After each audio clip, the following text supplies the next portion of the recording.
Avoir une ambition, c'est facile, mais la réaliser, c'est une autre histoire. Les ambitions, c'est pas juste des envies lancées en l'air, c'est un chemin qu'on construit un pas après l'autre. C'est comme en voyage, c'est pas juste la destination qui compte, c'est le chemin que tu vas faire pour arriver à ta destination, qui est souvent aussi le fun, sinon plus, qu'une fois que tu es arrivé là. Sur Génération 40-80, 7 manières concrètes de faire passer vos ambitions du rêve à la réalité. Quand on sait pas où on s'en va, souvent, on va nulle part. C'est comme, ça sert à rien de courir dans toutes les directions, fait qu'autant être clair dès le départ. Donc, d'abord, commence par écrire ton ambition, comme une liste d'épicerie. Si c'est pas noté, c'est comme, on l'oublie. Il faut être précis aussi. C'est pas juste genre, je veux être en forme. Une ambition réelle, c'est je vais courir 3 km par jour pendant 1 an. Fait qu'à tous les jours, il faut que ce soit rentré dans ton agenda, puis que ce soit quelque chose comme si c'était urgent, important. Puis là, tous les jours, tu regardes ton agenda, tu te dis, OK, aujourd'hui, de telle heure à telle heure, je fais ça pour me rapprocher de mon but. Ton ambition, il faut que ce soit un but précis à atteindre, pas un mirage qui disparaît au moment où tu y touches. Tu comprends? Faut que tu crées un plan. Pour y arriver, tu as besoin d'un plan. Parce que c'est comme construire une maison, pas de plan. Ta maison elle va avoir l'air d'une construction de numéro bis. Dans ton plan, il faut que tu notes toutes les étapes pour arriver à ton objectif. Puis là, à travers tout ça, tu vas découvrir c'est quoi les ressources que tu as besoin. Quand j'ai démarré ma chaîne YouTube, j'avais besoin d'éclairage, backdrop, micro, des logiciels de montage. J'ai tout déterminé ça, puis j'ai mis ça aussi dans mon budget, parce que ça coûte des sous, c'est sûr, tout ça. En ayant un plan, tu vas savoir tout qu'est-ce que tu as besoin, puis combien de temps ça va te prendre. C'est comme si tu veux courir 3 km par jour, tu vas avoir besoin de quoi? Du temps, des souliers de course, une gourde d'eau. Puis il faut toujours se laisser de la place aussi pour les imprévus. Fais-toi ta liste. Imagine-toi dans le feu de l'action. Repère tout ce que tu vas avoir besoin. OK, quand je vais faire ça, je vais avoir besoin de ça. De telle heure à telle heure, je fais ça. Puis là, tu t'imagines en train de le faire. Tu te dis, OK, je vais avoir besoin de ça. Fait que là, tu sais d'avance combien ça va te coûter, combien de temps ça va te prendre. Ça laisse moins de place à l'imprévu. Puis ton projet est beaucoup plus viable comme ça. Les imprévus, il y en a tout le temps. Quand j'ai créé Génération 40-80, d'abord, je voulais juste faire un site Internet. Puis là, après ça, je me suis imaginé que chaque page pouvait peut-être inclure une vidéo pour ceux qui n'aiment pas lire. Mon plan, c'était genre de faire une centaine de textes à partir de bribes d'enseignement que j'ai notées entre mes 50 puis mes 54 ans. J'avais accumulé à peu près 2000 petits bouts de texte, des screenshots. J'avais même des mimes, des vidéos. J'avais accumulé tout ça. Je m'étais fait comme une map, un plan pour qu'est-ce que j'allais faire pour le reste de ma vie. Il me restait encore peut-être 30 ans à vivre. C'est long, 30 ans. Avec quoi je vais meubler ça? Qu'est-ce que je vais faire? De tout ça, je sentais que ça allait être une tâche colossale. Parce qu'au début, je savais pas où je m'en allais avec ça. C'était des choses personnelles, des enseignements personnels, des trucs que je voulais me surpasser, des trucs que je voulais apprendre, des choses que je voulais intégrer à ma personnalité. Fait que quand j'avais tout ça, cette mosaïque de choses-là qui m'étourdissait, je me suis dit, OK, mon plan, c'est d'abord de trier les sujets. Ensuite, je vais écrire des textes. Après ça, je vais monter mon site. Après ça, je vais monter les vidéos. Je vais les uploader sur YouTube, puis je vais les intégrer à mes pages. Je me sens, ça va être facile. Non, pas tant. Plusieurs fois dans mon parcours, il a fallu que je module mon plan pour y arriver. Sauf que là, aujourd'hui, regarde, je suis là, je suis en train de faire des vidéos, puis tout fonctionne bien. Ça roule, mais ça va faire 2 ans là, qu'à temps perdu, je travaille là-dessus. Puis là, je suis contente. Je touche à mon but. C'est ça, il faut être flexible.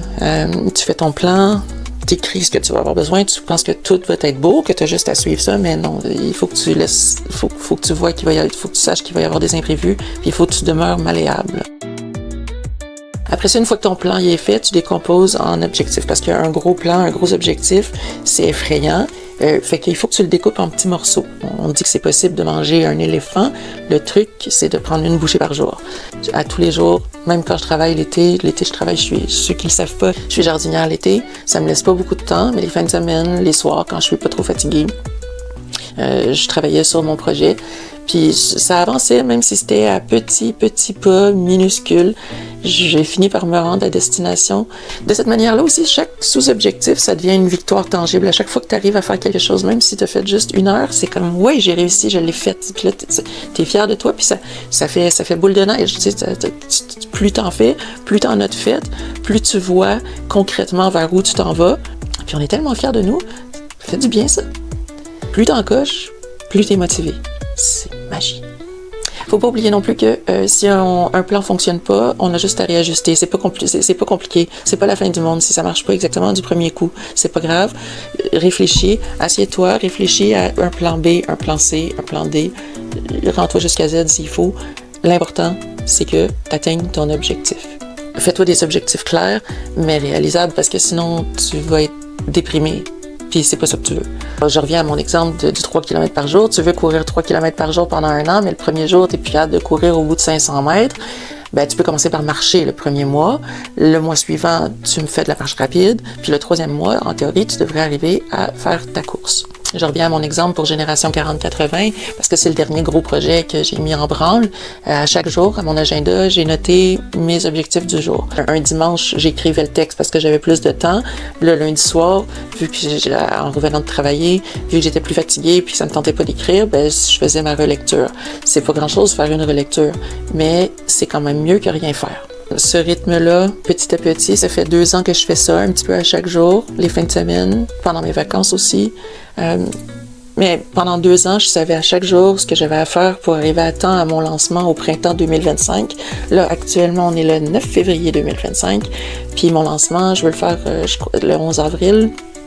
Donc, en théorie, quand cette vidéo-là va passer, ça va être déjà lancé depuis quelques semaines. Chaque jour, chaque petit pas en avant, c'était pour moi une immense raison de célébrer que j'étais capable de le faire, que j'avais la discipline pour le faire. Puis ça m'a rendu vraiment fière de moi. Faut pas oublier que chaque petite avancée, ben, ça te rapproche de ton but ultime. L'important, c'est d'avancer petit à petit, à chaque jour. Bon, rester motivé, c'est pas évident, mais moi, ce qui me garde motivé quand j'ai un but, c'est de visualiser la scène finale, de faire beaucoup de visualisation. La visualisation, c'est pas tout seul, ça marche pas tout seul, il faut aussi que tu poses des gestes concrets pour que cette visualisation-là prenne forme. Donc, visualise pas juste la scène finale, toutes les étapes, toutes les victoires qui vont te mener à ta scène finale, il faut que tu visualises ça pareil comme un athlète de haut niveau. Si ça marche pour eux, ça marche pour toi. Fait que tu t'imagines au moment où tu atteins ton but, faut que tu le ressentes. Ressens ta fierté de quand tu vas y arriver. Puis ça, ce qui va te faire ressentir cette fierté-là finale, c'est si à chaque jour, justement, tu poses des petits gestes, puis qu'à chaque jour, tu es fier de toi, tu nourris cette fierté-là, tu apprends à reconnaître cette émotion-là. Donc, quand tu la vis en t'imaginant ta scène finale, tu peux mieux la vivre parce que tu sais qu'est-ce que c'est, tu sais qu'est-ce que tu ressens, tu sais c'est quoi être fier de toi. Quand tu sais c'est quoi être fier de toi, tu peux beaucoup mieux l'imaginer, beaucoup mieux visualiser, puis beaucoup mieux rester motivé. Utilise des rappels visuels, un tableau, ton fond d'écran, des post-it. Je suis un dude qui s'appelle Joe Dispenza. Joe Dispenza, j'aime beaucoup ce qu'il fait. Il y a aussi Eckhart Tolle, Jordan Peterson. J'écoute des TED Talks. C'est ça qui me motive pour aller de l'avant. Je m'endors en écoutant ces podcasts-là. C'est ça qui me correspond. Fait que il faut trouver ce qui te correspond. Qu'est-ce qui te motive? Qu'est-ce qui te garde allumé pour aller vers ton objectif? Qu'est-ce qui te drive? C'est-tu lire des post-it? C'est-tu écouter des podcasts? C'est-tu écouter de la musique 4 GHz? Je sais pas trop comment ils s'appellent ça pour développer le cerveau. J'en écoute des fois. Un mantra, tous les jours, dis-toi la même chose, comme si jusqu'à temps que ça fasse partie de toi puis que tu deviennes ce mantra-là.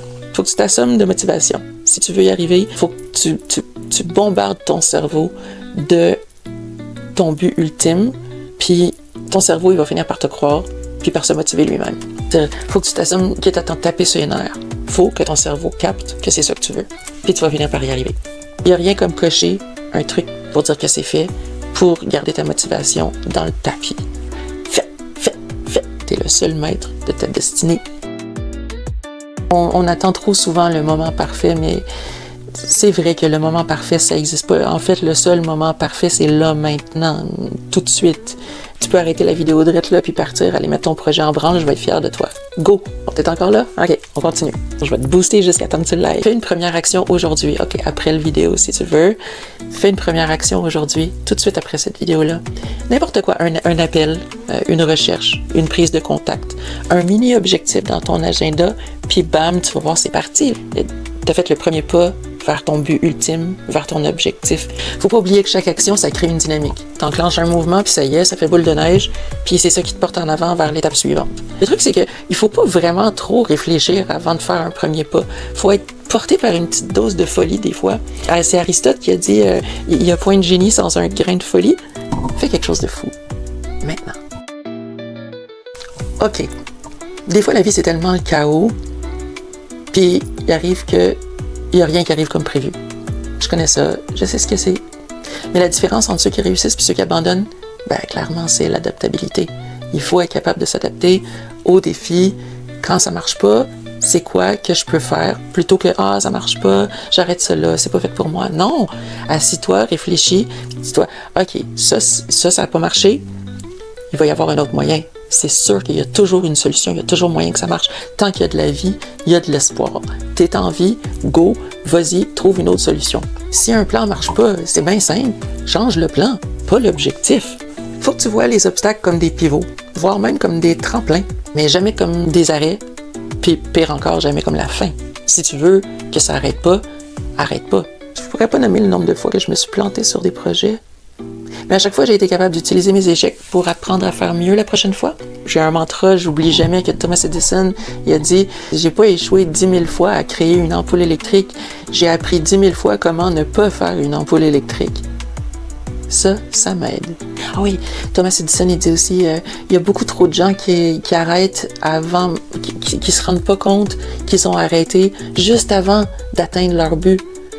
Des fois, le but, il est là, tu l'as fait, ça marche, il te manquait juste une toute petite affaire, puis là, toi, t'as fait comme, non, c'est correct, fait que là, il y a quelqu'un d'autre qui va le faire à ta place, parce que toi, t'as creusé jusque-là, puis c'est comme creuser dans une mine, tu cherches de l'or, il reste ça à creuser, puis t'es tanné, parce que ça fait 10 ans que tu creuses, mais Caroline, t'étais à ça de trouver ton filon, t'étais à ça de trouver ton filon.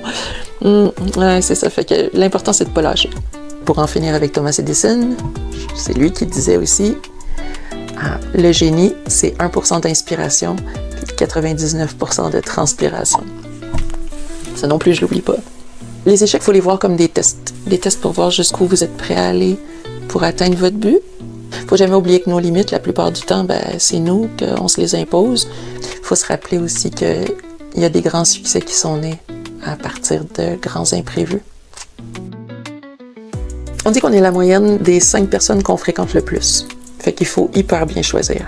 Les ambitions solitaires, c'est possible, mais c'est un peu épuisant. Personnellement, sans mon réseau de soutien, ma famille, mes amis dans la vie, mais aussi mes amis sur Facebook, je serais jamais arrivée à faire ce que je fais ici avec Génération 40-80.